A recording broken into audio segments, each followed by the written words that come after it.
સુરતના કુલ્લુમાં સતત વરસતા વરસાદે તબાહી મચાવી દીધી છે। સતત વરસતા ભારે વરસાદથી નદીઓ અને નાળાઓએ રૌદ્ર સ્વરૂપ ધારણ કર્યું છે। કુલ્લુમાં સરવરી નાળાના ધસમસતા પાણી બિયાસ નદીમાં ભળતા તેનો પ્રવાહ પણ વધી ગયો છે। ઓટ પાસે પહાડ પરથી મોટો પથ્થર ખસકીને નીચે પડતા જ રસ્તા અવરોધિત થયા છે। તો મલાણા પાવર પ્રોજેક્ટમાં અચાનક આવેલા ફ્લેશ ફ્લડને કારણે મોટી નુકસાની વેઠવાનું વારો આવ્યું છે। પાવર પ્રોજેક્ટના ડેમ સાઇટ પર પૂર આવ્યું છે અને ત્યાં આવેલી મશીનરી જાણે રમકડાની જેમ વહી રહી છે।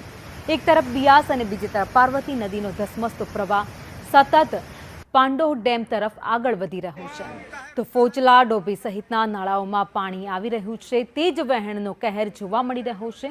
સતત વરસાદથી નદીઓના જળસ્તરમાં પણ ભારે વધારો થયો છે। તો સ્થાનિકોમાં ભયનો માહોલ પણ અત્યારે જોવા મળી રહ્યો છે।